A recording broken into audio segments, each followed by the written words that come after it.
To a lot of teams, it might not matter that much to them if they finish first or second in the regular season, but I want to be a dominant team, not just a team that ends up scraping it out and barely winning playoffs. I'm just hard pushing mid. Time is my way. I'm hard pushing mid. There's pretty much no less than first place. Second place might as well be last. Get it in right now. Shopping for greatness, destruction cannot be weakness right now. Where did they reach to take the shot from me? Think they playing defense right now. Question, ain't nothing accepted but profession and perfection. That's evident, but legacy's an exception. What's your preference? Goes together and be growing better till you know forever. That's the only devil. Coming from a place where survive 25 is the only pleasure. The expectation for TSM is pretty simple. This is winning and being the best team. People expect it because of our history. We've always been top 3 in North America, been to every finals. It'd be strange for us not to be that strong. Falling for whatever that they told us. Lost forever. Getting back everything that they owe us. So no love. Somehow you done came, you so you conquered, and the best done turned you to a bigger monster now. Get ready for the road. The FlyQuest series is really important for us because at this point, any win matters to get first place. That's just so you know. Even if we do lose like one game, we have to reset our mentality and make sure we win the next 2 games. That's basically just what it means to be the best. We are in first place right now, and people are going to be afraid of us, and I want them to be afraid of us. TSM, slated next to TSM makes it look easy. TSM take control of first place.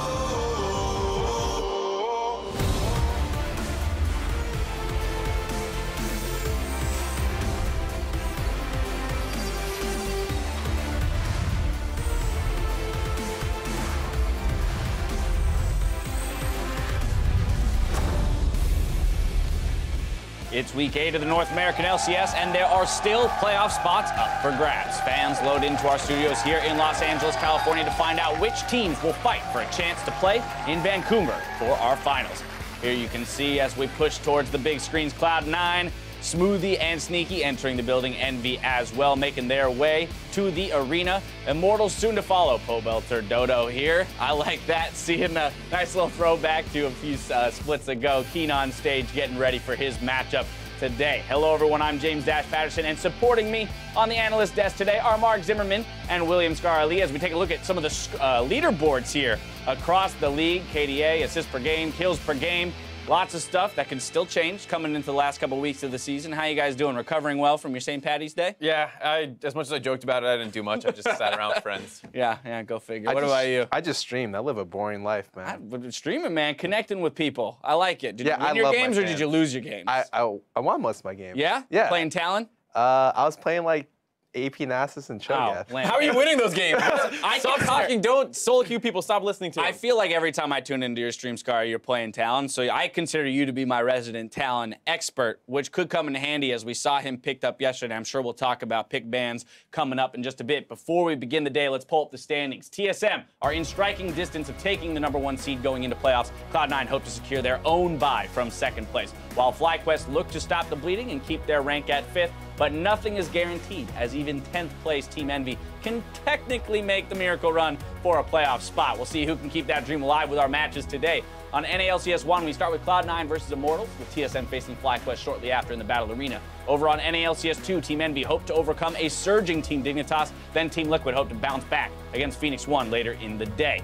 Now, as we go into the day, TSM have yet another opportunity to take a #1 seed in the playoffs, with Cloud9 likely to claim the second bye. But that leaves 4 more postseason slots up for grabs. Yesterday, we saw the Team Liquid have the hardest path to playoffs of any team in the final 2 weeks of the regular split. And in their first test against Team Dignitas, well, they fell short. Yeah, and I think that is the kind of big thing. Is it was kind of disappointing the way it happened. They got crushed early game, 2 games in a row. Second game, it was a little bit closer as the game took a little bit longer for Dignitas to finish it out. But I think it's time for Team Liquid to stop thinking about playoffs and some miracle run to that and just trying to avoid relegation at this point, because that's still a possibility. Right, refocusing for them, but they lost to Team Dignitas. Let's talk about this squad on a surge. Yeah, actually, Team Dignitas have been looking really, really good recently. I think a lot of that is that they come into games with good game plans. Like, they're one of the first teams to pick Rengar, Lulu, and I think especially Chaser looks a lot better when they come in with a game plan in mind. And I think that Kopp has done a great job being able to draft toward the comfort of his team and create some kind of strategy to where, like, their team doesn't look like like a team that can't make plays. Like they know what they're supposed to do every game. And the big thing kind of with that game plan was playing around Keen a lot more yesterday, which is something I think was a surprise to a lot of people. Apparently Team Liquid's and even TSM staff potentially that they're joking about get ready for the camp top, and then they came mid. So good to see, Dignitas kind of adapting like that. Right, and then of course we've got the conversation, kind of happening already. Dignitas looking like a top 4 team in the North American LCS. Of course, they still have some climbing to do to actually reach that, but it looks doable considering the fact that they have the second easiest schedule in the next 2 weeks.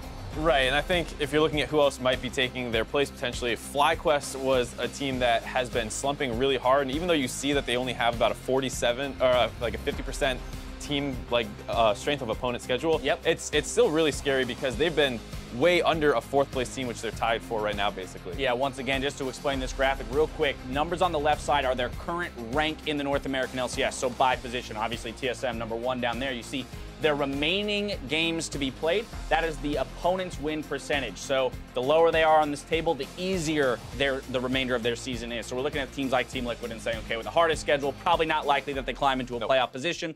But then we're looking at, hey, Immortals, right? Immortals is sitting in that 6th place slot. A slumping FlyQuest, which is going to be attempting to stick within that playoff picture. Right, I think Immortals has been looking actually pretty good recently. I know a lot of people are like, oh, Dardoch carries his team. They live or die based on him. Well, he's been playing a lot better recently, and the best thing is their bot lane has slowly transformed into being one of the better ones in the league. And actually, it's pretty impressive watching it. Yeah, and I think we were just touching on FlyQuest. Like, sure, their strength of schedule is easier technically than Immortals, but I think they've looked a lot worse in recent weeks, whereas like Immortals, like you said, hit or miss based off Dardoch's performance. FlyQuest has just been straight misses recently, and I mean, everyone knows, we've seen it in the first half of the season that they have that kind of potential to be one of the top teams in the league, but we haven't seen it in a while, and that's really scary. All right, with still all the shuffling left to happen, these teams are also coming in on a new patch, which we didn't have as many changes in pick bans as maybe we expected yesterday, but that was only 2 series. Right, I mean, coming into it, we heard a lot of people talking about how great 7.5 is going to be. Everyone was really excited about it, and then when it came time to play, it was like, oh, there's Jhin Varus in the bot lane again. There's Caitlyn, Ezreal. Like, mostly what you were expecting at the positions, though it changed a little bit, but it is still the first 2 series that we saw in North America. I actually think 7.5 is great, competitive-wise. If you look at a lot of the other older patches, why they were bad is because they had oppressive champions that are super good at their positions that ended up crowding out all the other good champions. But when you look at right now, you see Ezreal as like probably the best AD, but Ezreal doesn't have great wave clear. Like, he has abusable positions in the game where, like, you can pick Caitlyn to outshove him. You can pick any other champ to scale alongside him.